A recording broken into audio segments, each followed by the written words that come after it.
Hello friends, welcome back to my channel. ಎಲ್ಲರೂ ಹೇಗಿದ್ದೀರಾ? I hope ಎಲ್ಲರೂ ಚೆನ್ನಾಗಿದ್ದೀರಾ ಅಂತ ಅಂದ್ಕೊಳ್ತೀನಿ. ಹಾಗೆ ಇವತ್ತಿನ ವ್ಲಾಗ್ನ ಶುರು ಮಾಡ್ತಾ ಇದ್ದೀನಿ. ಹಾಗೆ ಫ್ರೆಂಡ್ಸ್, ನಾವು ಊರಿಗೆ ಹೋಗಿದ್ದೆ ಅಂತ ಹೇಳಿದೆ ನಿಮಗೆ ನಿನ್ನೆ ವ್ಲಾಗಲ್ಲಿ. ಸೊ ಊರಿಂದ ಬರ್ತಾ ನಾವು ಅಂದ್ವಿ, ನಾನು ರಮ್ಯಾ ಇಬ್ಬರು ಒಟ್ಟಿಗೆ ಮೀಟ್ ಆದ್ವಿ. ಅವರು ಹೋಟೆಲಲ್ಲಿದ್ದರು. ಸೊ ಅದೇ ಸಮಯಕ್ಕೆ ನಾನು ಆ ಕಡೆಯಿಂದ ಹೊರಟಿದ್ದೆ, ಅವಳು ಕೂಡ ಹೊರಟಿ. ಅವ್ರು ಆಲ್ರೆಡಿ ಹೋಟೆಲ್ ಹತ್ರ ರೀಚ್ ಆಗಿದ್ದರು. ರಮ್ಯಾ ಕಾಲ್ ಮಾಡಿದ್ಲು ನನಗೆ, ಇಲ್ಲೇ ಇದ್ವಿ ವಿಜಯನಗರಲ್ಲಿ ಬಾ ಅಂತ ಅಂದ್ಬಿಟ್ಟು. ಸೊ ನಾನು ನನ್ನ ಹಸ್ಬೆಂಡ್ ಕೂಡ ಹೋಗಿ ಜಾಯ್ನ್ ಆದ್ವಿ. ಹಾಗೆ ಮಧ್ಯಾಹ್ನ ಲಂಚನ್ನ ಅಲ್ಲೇ ಮುಗಿಸ್ಕೊಂಡ್ವಿ. ಸೊ ಇಲ್ಲಿ ಚೆನ್ನಾಗಿತ್ತು. ಆ್ಯಕ್ಚುಲಿ ಇದು ಬಂದು ನವೀನ್ ಅವ್ರ ಫ್ರೆಂಡ್ ಹೋಟೆಲ್ ಅಂತೆ. ವಿಜಯನಗರ ವಾಟರ್ ಟ್ಯಾಂಕ್ ಇದೆ ಅಲ್ವಾ, ಅಲ್ಲಿ ಮೇನ್ ರೋಡಲ್ಲೇ ಬರುತ್ತೆ ಲೆಫ್ಟಿಗೆ. ಹಾಗೆ ತುಂಬ ಚೆನ್ನಾಗಿದೆ, ಊಟ ಕೂಡ ತುಂಬ ಚೆನ್ನಾಗಿತ್ತು. ಅದಾದಮೇಲೆ ನಾವು ಊಟ ಎಲ್ಲ ಮುಗಿಸ್ಬಿಟ್ಟು ಜಾಮೂನ್ ತೊಗೊಂಡ್ವಿ. ಜಾಮೂನ್ ಅಂತೂ ಸೂಪರ್ ಟೇಸ್ಟ್ ಇತ್ತು ಅಂತಲೇ ಹೇಳ್ಬೋದು. ಅದಾದಮೇಲೆ ನಾವು ಮನೆ ಕಟ್ಟೋ ಜಾಗಕ್ಕೆ ಬಂದ್ವಿ. ಸೊ ಮನೆ ಆಲ್ರೆಡಿ ನೆಲೆ ಎಲ್ಲ ನಿಲ್ಲಿಸಿ ಲಿಂಟ್ಲ್ ಹತ್ರ ಬಂದಿದೆ. ಇನ್ನು RCC ಹಾಕೋದು ಬ್ಯಾಲೆನ್ಸ್ ಇದೆ. ಸೊ ಅದೆಲ್ಲ ಕೆಲಸಗಳು ಪೆಂಡಿಂಗ್ ಇತ್ತು. ನಮ್ಮಣ್ಣ ತುಂಬ ದಿನದಿಂದ ಬಾ ಅಂತ ಕರೀತಾ ಇದ್ದ. ಅಂದರೆ ಅವ್ರ ಮನೆ ಕಟ್ಟೋದಕ್ಕೆ ಶುರು ಮಾಡಿದ್ದಾರೆ, ಅಲ್ಲೇ ವಿಜಯನಗರ ಹತ್ರನೇ ಇದು ಕೂಡ ಮನೆ ಬರೋದು. ಸೊ ಅವ್ರ ಮನೇನ ನೋಡೋದಕ್ಕೆ ಅಂತ ಅಂದ್ಬಿಟ್ಟು ನಾನು, ನನ್ನ ಹಸ್ಬೆಂಡ್, ಹಾಗೆ ರಮ್ಯಾ, ನವೀನ್, ಅಥರ್ವ ಇಷ್ಟು ಜನನೂ ಹೋದ್ವಿ. ಆ್ಯಕ್ಚುಲಿ ಇವರು ರೆಂಟ್ ಪರ್ಪಸ್ಗೆ ಕೆಳಗಡೆ 20-40 ಎರಡು ಪೋರ್ಷನ್ ಮಾಡಿದ್ದಾರೆ. ಸೊ ಎಷ್ಟು ಬಿಸಿಲಿತ್ತಂದರೆ ನಾವು ಹೋದಾಗ ಮಧ್ಯಾಹ್ನ ಬೇರೆ ಕರೆಕ್ಟಾಗಿ ಊಟ ಮಾಡಿಬಿಟ್ಟು ಅಲ್ಲಿಗೆ ಹೋಗಿ ಎರಡು ಕಡೆದು ಪ್ಲ್ಯಾನಿಂಗ್ ಯಾವ್ಯಾವ ಥರ ಬರುತ್ತೆ ಅಂತ ಅಂದ್ಬಿಟ್ಟು ನೋಡ್ತಾ ಇದ್ವಿ. ಸೊ ಹೋಗಿದ ತಕ್ಷಣವೇ ಹಾಲ್, ಹಾಗೆ ದೇವ್ರ ಮನೆ ಇದೆ, ಹಾಗೆ ಬೆಡ್ರೂಮ್ ಎಲ್ಲ ಬ್ಯಾಕ್ ಸೈಡ್ ಬರುತ್ತೆ, ಕಿಚನ್ನು ಮತ್ತು ಬೆಡ್ರೂಮ್ ಎಲ್ಲ. ಅದನ್ನೇ ಹೇಳ್ತಾ ಇದ್ವಿ, ಹೆಂಗೆ ಬಂದಿದೆ ಅಂತ ಅಂದ್ಬಿಟ್ಟು ಪ್ಲ್ಯಾನಿಂಗ್ ಅದನ್ನೇ ನೋಡ್ತಾ ಇದ್ವಿ. ಹಿಂದೆಯಿಂದ ಮುಂದೆವರೆಗೂ ಹೋಗಿ ಫುಲ್ಲು ಪರಿಶೀಲಿಸ್ತಾ ಇದ್ವಿ. ಆದರೆ ಆ ಬಿಸಿಲಿಗಂತೂ ನಮಗೆ ಸಾಕಾಗಿ ಹೋಗಿತ್ತು. ಹೆಂಗಪ್ಪ ಹೋಗೋದು ಅಲ್ಲಿಂದ ಅಂತ ಅಂದ್ಕೊಂಡು, ಏನಕ್ಕಂದ್ರೆ ಟ್ರಾವೆಲ್ ಬೇರೆ ಬಂದಿದ್ವಿ. ಆಮೇಲೆ ಹೇಗೋ ಬಂದಿದ್ವಿ ಈ ಕಡೆ, ನೋಡ್ಕೊಂಡು ಹೋಗ್ಬಿಡೋಣ ಅಂತ ಅಂದ್ಬಿಟ್ಟು ಬಂದ್ವಿ. ಆ್ಯಕ್ಚುಲಿ ನೋಡ್ತಾ ಇರ್ಬೋದು, ಇವಾಗ ಕಿಚನ್ ಸೈಡ್ ಬ್ಯಾಕಲ್ಲಿ ಬಾತ್ರೂಮ್ ಬರುತ್ತೆ, ಹಾಗೆ ಅಲ್ಲೇ ಕಿಚನ್ ಬರುತ್ತೆ ಈಸ್ಟಿಗೆ. ಇದು ಬಂದು ನಾರ್ತ್ ಡೋರ್ ಇದೆ. ಸೊ ಎಂಟ್ರೆನ್ಸ್ ಮೇನ್ ಇದೆ, ಅದು ನಾರ್ತಿಗೆ ಬರುತ್ತೆ. ಹಾಗಾಗಿ ಈ ಕಿಚನ್ ನೋಡ್ತಾ ಇದ್ವಿ. ಕಿಚನ್ ಹಿಂದೆಗಡೆ ಅಂದರೆ ಇನ್ನೂ ನಮ್ಗೆ ಕರೆಕ್ಟಾಗಿ ಗೊತ್ತಾಗಲ್ಲ, ಫುಲ್ ಕನ್ಸ್ಟ್ರಕ್ಟ್ ಆಗಿಲ್ಲ ಅಂತ ಅಂದರೆ ನಮಗೆ ಪ್ಲ್ಯಾನಿಂಗ್ ಇದು ರೂಮು ಅದೆಲ್ಲ ಗೊತ್ತಾಗುತ್ತೆ. ಇದು ಯಾವ್ಯಾವ ಪ್ಲೇಸ್ ಅಂತ ಕೆಲವೊಂದು ಕನ್ಫ್ಯೂಷನ್ ಆಗ್ತಾ ಇರುತ್ತೆ ನಮಗೆ. ಸೊ ನಾವು ಇದ್ಯಾವುದು ಅಂತ ಅಂದ್ಕೊಂಡು ಡಿಸ್ಕಷನ್ ಮಾಡ್ಕೊಂಡು, ಇದು ಹಾಲು ಇದು ರೂಮ್ ಅಂತ ಅಂದ್ಕೊಂಡು ಡಿಸ್ಕಷನ್ ಮಾಡ್ತಾಯಿದ್ವಿ. ಹಾಗೆ ಫ್ರೆಂಡ್ಸ್, ನಾನು ಅಗ್ಯಾರೋ ಎಲೆಕ್ಟ್ರಿಕ್ ಬ್ಲೆಂಡರ್ನ ಯೂಸ್ ಮಾಡಿಕೊಂಡು ಇವತ್ತು ಮಜ್ಜಿಗೆ ಹುಳಿಗೆ ಮಸಾಲೆನ ರೆಡಿ ಮಾಡ್ಕೊಳ್ತಾ ಇದ್ದೀನಿ. ಸೊ ಇದು ತುಂಬಾ ಸಿಂಪಲ್ಲಾಗಿ ತುಂಬ ಕ್ವಿಕ್ಕಾಗಿ ಕೂಡ ಆಗುತ್ತೆ. ನೋಡ್ತಾ ಇದ್ದೀರಲ್ಲ, ಆಲ್ರೆಡಿ ನಾನು ಮಸಾಲೆ ಎಲ್ಲನೂ ಜಾರಲ್ಲಿ ಹಾಕಿದ್ದೀನಿ. ಸೊ ಆ ಜಾರಿಗೆ ಇವಾಗ ನೀರು ಹಾಕಿಬಿಟ್ಟು ನಾನು ಆನ್ ಮಾಡ್ತಾಯಿದ್ದೀನಿ ಫಿಕ್ಸ್ ಮಾಡಿ. ಸೊ ಫೈನಲಾಗಿ ತುಂಬ ಸ್ಮೂತಾಗಿ ಗ್ರೈಂಡ್ ಆಗ್ತಾಯಿದೆ. ಸೊ ಈ ಒಂದು ಪ್ರಾಡಕ್ಟು ತುಂಬಾ ಹೆಲ್ಪ್ಫುಲ್ ಆಗಿದೆ. ಇದೇ ರೀತಿ ಪ್ರಾಡಕ್ಟು, ಈ ಒಂದು ಪ್ರಾಡಕ್ಟ್ನ ನೀವು ಬೈ ಮಾಡಬೇಕು ಅಂತ ಹೇಳಿದ್ರೆ ನನ್ನ ಡಿಸ್ಕ್ರಿಪ್ಷನ್ನಲ್ಲಿ ಈ ಒಂದು ಪ್ರಾಡಕ್ಟ್ ಲಿಂಕ್ ಹಾಕಿರ್ತೀನಿ, ನೀವು ಕೂಡ ವಿಸಿಟ್ ಮಾಡಿ ಬೈ ಮಾಡ್ಬೋದು. ಡಿಸ್ಕಷನ್ ಮಾಡಿಕೊಂಡು ಹಾಗೆ ಇವಾಗ ಒಂದು ಪೋರ್ಷನ್ ನೋಡಿದ್ವಿ ಅಲ್ವಾ, ಸೊ ಇನ್ನೊಂದು ಪೋರ್ಷನ್ ನೋಡಿಲ್ಲ, ಬನ್ನಿ ಅದನ್ನು ನೋಡ್ಕೊಂಡು ಬಂದುಬಿಡೋಣ. ಅದು ಇದು ಆ್ಯಕ್ಚುಲಿ ಸೇಮ್ ಪ್ಲ್ಯಾನಿಂಗ್ ಬರುತ್ತೆ, ಅಂದರೆ ಸ್ವಲ್ಪ ಆಪೋಸಿಟ್ ಆ ಥರ ಬರುತ್ತೆ ಅಷ್ಟೇ. ಸೊ ಫೈನಲ್ ಆಗಿ ಇವಾಗ ಇನ್ನೊಂದು ಪೋರ್ಷನ್ ಮನೆ ಏನಿದೆ ಅದು ನೋಡ್ತಾ ಇದ್ವಿ. ಸೊ ಆಲ್ಮೋಸ್ಟ್ ಅದು ಕೂಡ ಅಷ್ಟೇ, ಸೇಮ್ ಎರಡೂ ಒಂದೇ ಕೆಲಸ ಆಗಿದೆ. ಇದನ್ನು ಸೇಮ್ ಡಿಸ್ಕಷನ್ ನಮ್ಮದು. ಹಿಂದೆ ಪ್ಯಾಸೇಜ್ ಇಷ್ಟಿದೆ, ಕಿಚನ್ ಇದೆ. ಇವಾಗ ನಿಂತಿರೋ ಜಾಗ ನಾವು, ಅದು ಕಿಚನ್ನು, ಅದರ ಆಪೋಸಿಟಲ್ಲಿ ಒಂದು ಬೆಡ್ರೂಮ್ ಬರುತ್ತೆ.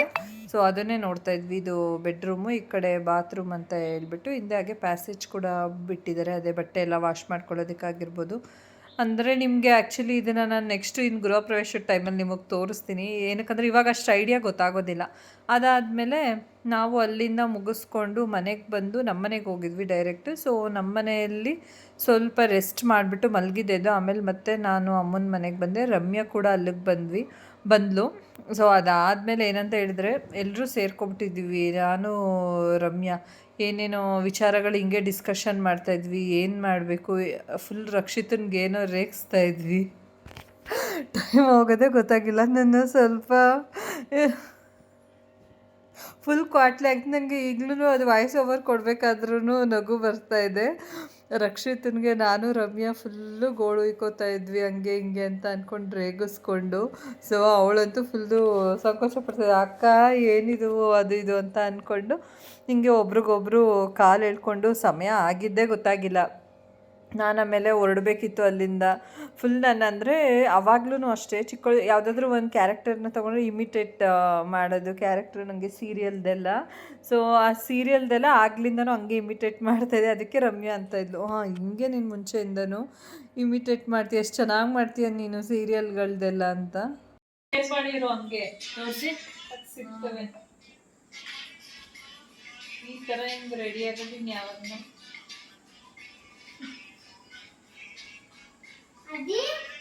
ಹಾಗೆ ಶಿವು ಯಾವುದೋ ಒಂದು ರೀಲ್ ತೋರಿಸ್ತಾ ಇದ್ದ, ಅದರಲ್ಲಿ 3 ಜನ ಅಕ್ಕ ತಂಗಿರು ರೆಡಿ ಆಗಿಬಿಟ್ಟು ಅವರ ಹಸ್ಬೆಂಡ್ ಹತ್ರ ಈ ಥರ ನೀಟಾಗಿ ಹೋಗೋದು ಡಿಸ್ಟೆನ್ಸಿಂದ ಅಂತ ಅಂದ್ಬಿಟ್ಟು.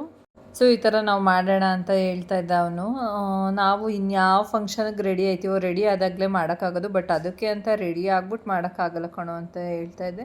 ಸೊ ಹಾಗೆ ನಾನು ನೆಕ್ಸ್ಟ್ ಡೇ ವ್ಲಾಗ್ನ ಕಂಟಿನ್ಯೂ ಮಾಡ್ತಾಯಿದ್ದೆ. ಅಲ್ಲಿಂದ ಬಂದ ತಕ್ಷಣ ಇನ್ನು ತಲೆಗೆಲ್ಲ ಎಣ್ಣೆ ಕೂಡ ಹಾಕಿರಲಿಲ್ಲ. ಸೊ ಇನ್ನು ಎಣ್ಣೆ ತಲೆಗೆ ಸ್ನಾನ ಮಾಡಬೇಕು ಅಂತ ಹೇಳ್ಬಿಟ್ಟು ಸ್ನಾನಕ್ಕೂ ಮುಂಚೆ ಅಂದರೆ 1 ಅವರು ಅಥವಾ 2 ಅವರ್ಸ್ ಮುಂಚೆ ನಾನು ಎಣ್ಣೆ ಹಚ್ಕೊಬಿಡ್ತೀನಿ. ಸೊ ಇವತ್ತೇನಂದರೆ ಸ್ವಲ್ಪ ಬೇಗ ಎದ್ದಿದ ತಕ್ಷಣ ಫಸ್ಟು ಫ್ರೆಶ್ ಆಗಿಬಿಟ್ಟು ಸ್ವಲ್ಪ ಕೂದಲಿಗೆಲ್ಲ ಎಣ್ಣೆ ಹಚ್ಬಿಟ್ಟು ಆಮೇಲೆ ಬಾಗಿಲಿಗೆಲ್ಲ ರಂಗೋಲಿ ಹಾಕಿ ನಾನು ನೆಕ್ಸ್ಟ್ ಅಂದರೆ ತಿಂಡಿ ಮಾಡೋ ಕೆಲಸನ ಮಾಡ್ತಾಯಿದ್ದೀನಿ. ಇಲ್ಲ ಅಂತ ಹೇಳಿದ್ರೆ ಆಗೋದಿಲ್ಲ ಅಂತ ಅಂದ್ಬಿಟ್ಟು. ಸೊ ಇವಾಗ ಬಂದು ನಾನು 2 ಥರ ಟಿಫನ್ನು ಬೆಳಿಗ್ಗೆ ಮತ್ತು ಮಧ್ಯಾಹ್ನಕ್ಕೆಲ್ಲ ಒಟ್ಟಿಗೆ ಅಡುಗೆ ಕೆಲಸ ಮುಗಿಸ್ಬಿಡೋಣ ಅಂತ ಮಾಡ್ತಾಯಿದ್ದೀನಿ. ಆ್ಯಕ್ಚುಲಿ ಏನಂತ ಹೇಳಿದ್ರೆ ಬೆಳಿಗ್ಗೆ ಇವತ್ತು ನಾಷ್ಟಕ್ಕೆ ಬೀಟ್ರೋಟ್ ಪಲ್ಯ ಮತ್ತು ಚಪಾತಿ ಜೊತೆಗೆ ಟೊಮ್ಯಾಟೊ ಗೊಜ್ಜು ಮತ್ತು ರೊಟ್ಟಿ ಕೂಡ ಮಾಡ್ತಾಯಿದ್ದೀನಿ. ಹಸ್ಬೆಂಡ್ ಬಾಕ್ಸ್ ಕೂಡ ತೊಗೊಂಡೋಗ್ಬೇಕು, ಜೊತೆಗೆ ಮೊಸರನ್ನ. ಈ ಸಮ್ಮರ್ ಆಗಿರೋದ್ರಿಂದ ಅವ್ರ ಬಾಕ್ಸ್ಗೆ ಅಷ್ಟೇ ಸ್ವಲ್ಪ ಮೊಸರನ್ನ ಕಂಪಲ್ಸರಿ ಇರಲೇಬೇಕು, ಏನೇ ಊಟ ತೊಗೊಂಡೋದ್ರೂ ಬೇರೆ ಸ್ವಲ್ಪ ಲೈಟಾಗಿ ಅಂತ ಅಂದ್ಬಿಟ್ಟು. ನೋಡ್ತಾ ಇರ್ಬೋದು ಆಲ್ರೆಡಿ ನಾನು ಬೀಟ್ರೋಟ್ ಪಲ್ಯ ಮಾಡಿ ಇಟ್ಬಿಟ್ಟಿದ್ದೀನಿ, ಜೊತೆಗೆ ಇವಾಗ ಟೊಮ್ಯಾಟೊ ಗೊಜ್ಜು ಮಾಡ್ಕೊತಾ ಇದ್ದೀನಿ. ಹಾಗೆ ಫ್ರೆಂಡ್ಸ್, ಈ ಸಮ್ಮರಲ್ಲಿ ನಾವು ಆದಷ್ಟು ಮನೆ ಕೆಲಸನ ಬೆಳಿಗ್ಗೆ ಟೈಮ್ ಮುಗಿಸ್ಕೊಂಡ್ರೆ, ಅದರಲ್ಲೂ ಮನೆ ಕೆಲಸ ಅಂತ ಹೇಳಿದ್ರೆ ಅಡುಗೆ ಕೆಲಸನ ಬೆಳಿಗ್ಗೆ ಟೈಮ್ ಮುಗಿಸ್ಕೊಂಡ್ರೇ ಬೆಟರ್ ಅಂತ ಅನಿಸುತ್ತೆ. ಮಧ್ಯಾಹ್ನ ಆಗ್ತಾ ಬಿಸಿಲಾಗ್ಬಿಡುತ್ತಲ್ಲ, ಸೊ ಅಡುಗೆ ಎಲ್ಲ ಮಾಡೋದಕ್ಕೆ ಒಂಥರ ಶೆಕೆ ಅಂತ ಅನ್ನಿಸ್ತಿರುತ್ತೆ ಈ ಬಿಸಿಲಿಗೆ ಸ್ಟವ್ ಮುಂದೆ ನಿಂತ್ಕೊಳ್ಳೋದಕ್ಕೆ. ಸೊ ಆದಷ್ಟು ನಾನು ಮಧ್ಯಾಹ್ನಕ್ಕೂ ಸೇರಿಸಿ ಅಂದರೆ ರೈಸ್ ಒಂದು ಮಧ್ಯಾಹ್ನ ಮಾಡ್ಕೊಳ್ತೀನಿ, ಇನ್ನೆಲ್ಲ ಆಲ್ಮೋಸ್ಟ್ ಮಾಡಿ ಇಟ್ಬಿಡೋಣ ಅಂತ ಅಂದ್ಬಿಟ್ಟು ಇವಾಗಲೇ ಕಿಚನ್ದೆಲ್ಲ ಕ್ಲೀನ್ ಮಾಡ್ತಾಯಿದ್ದೀನಿ, ಅಡುಗೆ ಎಲ್ಲ ಮುಗಿಸ್ಕೊಂಬಿಡೋಣ ಅಂತೇಳಿ. ಹಾಗೆ ಫ್ರೆಂಡ್ಸ್, ಅಡುಗೆ ಕೆಲಸ ಎಲ್ಲ ಮುಗೀತು. ಆಲ್ಮೋಸ್ಟ್ ನಾನು ಅಡುಗೆ ಕೆಲಸ ಮಧ್ಯಾಹ್ನದ್ದು ಸೇರಿ ಎಲ್ಲ ಮುಗಿಸ್ಬಿಟ್ಟಿದ್ದೀನಿ. ಜಸ್ಟ್ ಮಧ್ಯಾಹ್ನಕ್ಕೆ ಸಾಂಬಾರು ಮಾಡ್ಕೊಳ್ಳೋದಷ್ಟೇ. ಅಷ್ಟರಲ್ಲಿ ಇವತ್ತು ಸೋಮವಾರ ಅಲ್ವಾ, ಸೊ ಇನ್ನು ನಾವು ಮನೆಯೆಲ್ಲ ಕಸ ಗುಡಿಸಿ ಒರೆಸಿ ಇನ್ನು ಸೋಮವಾರದ ಪೂಜೆ ಕೂಡ ಮಾಡಬೇಕಾಗಿದ್ದರಿಂದ ಫಸ್ಟು ಮನೆಯೆಲ್ಲ ಕ್ಲೀನ್ ಮಾಡ್ಕೊಂಬಿಡೋಣ ಅಂತ ಕ್ಲೀನ್ ಮಾಡ್ಕೊಳ್ತಾ ಇದ್ದೀನಿ. ಏನೇ ಆಗಲಿ ಫ್ರೆಂಡ್ಸ್, ವಾರದ ದಿನ ಅಂದರೆ ನಮಗೆ ಸೋಮವಾರ, ಶುಕ್ರವಾರ, ಗುರುವಾರ ನಾವು ಪೂಜೆಗಳು ಮಾಡೋ ಅಂಥ ದಿನ ಕಸ ಎಲ್ಲ ಗುಡಿಸಿ ಮನೆಯೆಲ್ಲ ಒರೆಸಿ ಸ್ನಾನ ಮಾಡಿಕೊಂಡು ಅಡುಗೆ ಕೆಲಸ ಎಲ್ಲ ಮುಗಿಸಿ ಮುಂಚೆನೇ ಪೂಜೆ ಮುಗಿಸಿದ್ರೇ ಆಲ್ಮೋಸ್ಟ್ ನಮಗೆ ಅವತ್ತು ಎಲ್ಲ ಕೆಲಸನೂ ಫಿನಿಶ್ ಆಯಿತು ಅಂತ ಹೇಳ್ಬೋದು. ಇಲ್ಲ ಅಂತ ಹೇಳಿದ್ರೆ ನಮಗೆ ಸ್ಯಾಟಿಸ್ಫ್ಯಾಕ್ಷನ್ ಆಗೋಲ್ಲ. ಅವತ್ತು ಪೂಜೆ ಅದು ಏನು ಮಾಡಲಿಲ್ಲ ಅಂತ ಅಂದರೆ ವಾರದ ದಿನ ಕಂಪ್ಲೀಟ್ ಅಂತಲೇ ಫೀಲ್ ಆಗೋದಿಲ್ಲ. ಒಂಥರ ಆ ವಾರದ ದಿನ ಮನೇಲೂ ಅಷ್ಟೇ ಒಂದು ಪಾಸಿಟಿವ್ ವೈಬ್ ಅಂತ ಅನಿಸುತ್ತೆ. ಏನಕ್ಕಂದರೆ ಅಷ್ಟು ಪೂಜೆ ಎಲ್ಲ ಮಾಡಿರ್ತೀವಲ್ವ, ಹಾಗಾಗಿ ಒಂದು ಪಾಸಿಟಿವ್ ವೈಬ್ ಇರುತ್ತೆ. ಹಾಗೆ ಫ್ರೆಂಡ್ಸ್, ಅದು ನಿಮಗೆ ಲೆಫ್ಟ್ ಹ್ಯಾಂಡ್ ಥರ ಕಾಣಿಸ್ತದೆ. ಏನಕ್ಕಂದರೆ ನಾನು ಕ್ಯಾಮ್ರಾನ ಅಪೋಸಿಟ್ ಇಟ್ಟಿರೋದ್ರಿಂದ ನಾವು ರೈಟಲ್ಲಿ ಏನೇ ಕೆಲಸ ಮಾಡಿದ್ರು ಅದು ಲೆಫ್ಟಲ್ಲಿ ಮಾಡ್ತಿದ್ದೀವಿ ಅನ್ನೋ ಥರ ಫೀಲ್ ಆಗುತ್ತೆ. ಹಾಗೆ ಫ್ರೆಂಡ್ಸ್, ಈ ಒಂದು ವ್ಲಾಗ್ನ ಇಲ್ಲಿಗೆ ಎಂಡ್ ಮಾಡ್ತಾಯಿದ್ದೀನಿ. ನಿಮ್ಗೆ ಇಷ್ಟ ಆಗಿದ್ರೆ ದಯವಿಟ್ಟು ಲೈಕ್ ಮಾಡೋದನ್ನು ಮರಿಬೇಡಿ. ಹಾಗೆ ಇನ್ನೂ ಯಾರಾದರೂ ನನ್ನ ಚಾನಲ್ಗೆ ಸಬ್ಸ್ಕ್ರೈಬ್ ಆಗದೆ ವೀಡಿಯೋಸ್ನ ನೋಡ್ತಾಯಿದ್ರೆ ದಯವಿಟ್ಟು ಸಬ್ಸ್ಕ್ರೈಬ್ ಮಾಡ್ಕೊಳ್ಳೋದನ್ನು ಮರಿಬೇಡಿ ಫ್ರೆಂಡ್ಸ್. Thank you.